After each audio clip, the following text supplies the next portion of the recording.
Welcome back to another Film Geek movie review. I know what you're thinking. Film Geek, isn't it still 100 degrees in Kansas City, Missouri? And the answer to that is yes. Your next question, why are you wearing a flannel shirt then? Well, that's kind of easy to answer. Earlier today, I went and got some more tattoo work done on my arm, and those tattoos are still a little bit oozy. I added to my slasher mask that I have on my right arm over here, and well, like I said, they're fresh tattoos, they're bandaged up right now, they don't look great, but I will show you some pictures later on in the review. Actually, after the review, I'll put up some photos so you can see the new tattoos I got. But first, let's get into this, shall we? Okay guys, today I am off to check out the new horror movie, Rebirth. This film is directed by Laura Moss, and it looks like this is her directorial debut. And guys, I am super stoked to see this film because it looks like a movie I'm gonna enjoy. So what is the plot of this film? Alright, so a little girl dies in a hospital of natural causes, I believe. Well, then it seems the body of this little girl gets lost and the mother is trying to figure out what happened.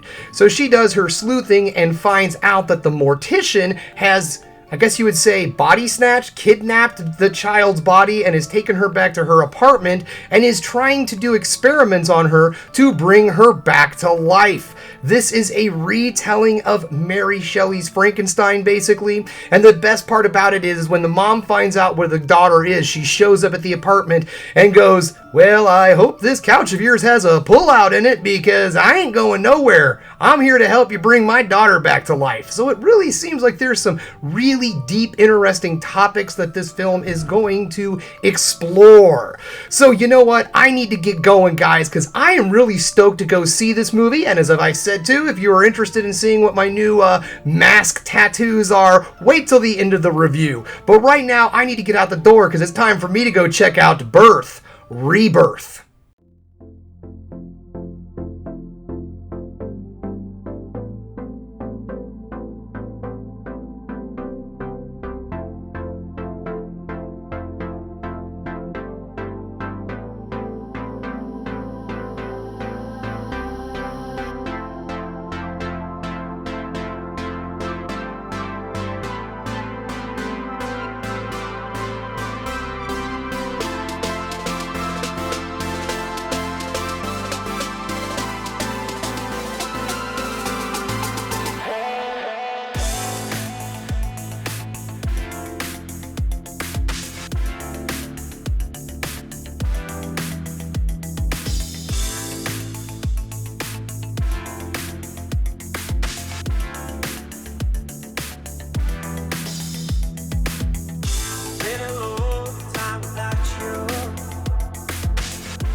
Welcome back. Just getting home, and guys, this movie gave me the freaking heebie-jeebies, and I was creeped out throughout most of the movie. Okay, so we're going to get this started like I like to do. We're going to get things going with the negatives and then move into the positives to end the video on the ever so important high note. Okay, now, negative-wise, I don't have a lot of bad things to say about this movie at all. In fact, I don't find this to be anything that holds the film down. But this is a very slow burn movie. I don't mean that in a way that it's boring and bland and unentertaining. I just mean it takes a certain type of audience to enjoy this type of film. There is not a lot of excitement in this movie. There's not a lot of stuff like, you know, flashy lights and jump scares and all of the hubbubaloo that you would expect from a horror film. This is a grind. This is a slow grind that builds to a big payoff ending.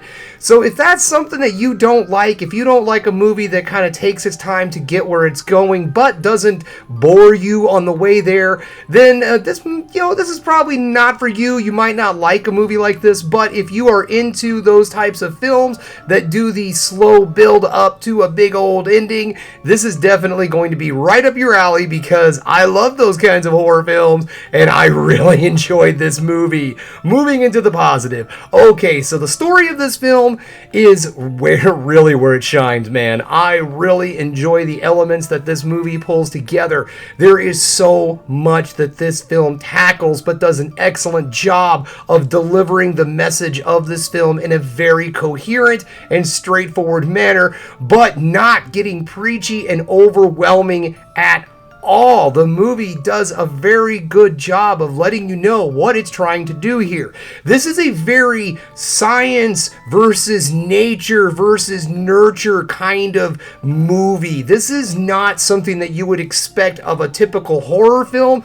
This film dives mostly into the science of what it would take to bring someone back from the dead. This is nothing to do with zombies. This has nothing to do with Reanimator. This has nothing to do with what's another bringing them back from the dead kind of thing. Well, you get where I'm coming from. There's no magic. There is only medical science in this film, and I thought that was a really neat take on this. It grounds the film and makes it feel very real. Like the entire concept of bringing somebody back from the grave kind of makes sense in this movie. This is not one of those like, it's alive!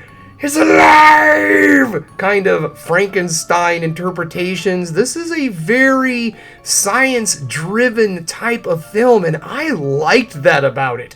One of the other things this film really does well is the performances. Our two leads, Marion Ireland and Monique Gabriella Corrin, both do outstanding jobs in this film as our lead actors and really do an excellent job of keeping you entertained and interested in this film. At any given time, you really do want or expect a typical horror movie thing to happen. This film keeps you on the edge, but not as in like something like Talk to Me kind of on the edge. More or less like an overwhelming feeling of dread throughout the entire movie. Like at any given time, you're kind of like, this could turn out to be a very typical horror movie, but it just keeps itself going in a very grounded way.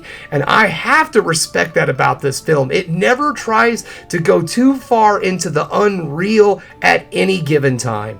Well, guys, that's all I have to say about this movie. I say this is a solid get out there and check this movie out in theaters. Now, I know everybody's going to see Blue Beetle. Don't worry, I'm going to go check out Blue Beetle tomorrow, and hopefully I'll have that review posted in the evening. But right now, guys, I have to say that if you are a fan of a slow burn horror film and you don't want to go see the superheroes and all this weekend, dude, check this film out if it's in your area. This is an IFC and Shudder's Pictures production, so I don't know if it's also streaming, but it is attached to Shudder, so maybe if it is.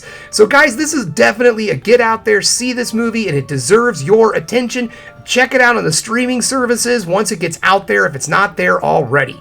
Okay guys, as promised, I'm now going to show off those photos from my tattoo earlier today. Now, I go to a place called the Ink Parlor over in a neighborhood in Kansas City called Waldo, and here it is. I have the masks from Ghostface, from Scream, and The Rise of Leslie Vernon. Behind the Mask, The Rise of Leslie Vernon. One of my all-time, not just slasher films, one of my favorite horror slasher films. It's one of my favorite movies of all time.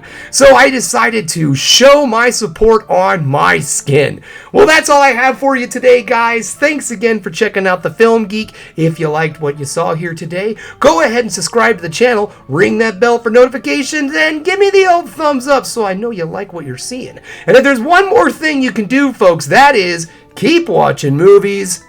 You know I'm gonna.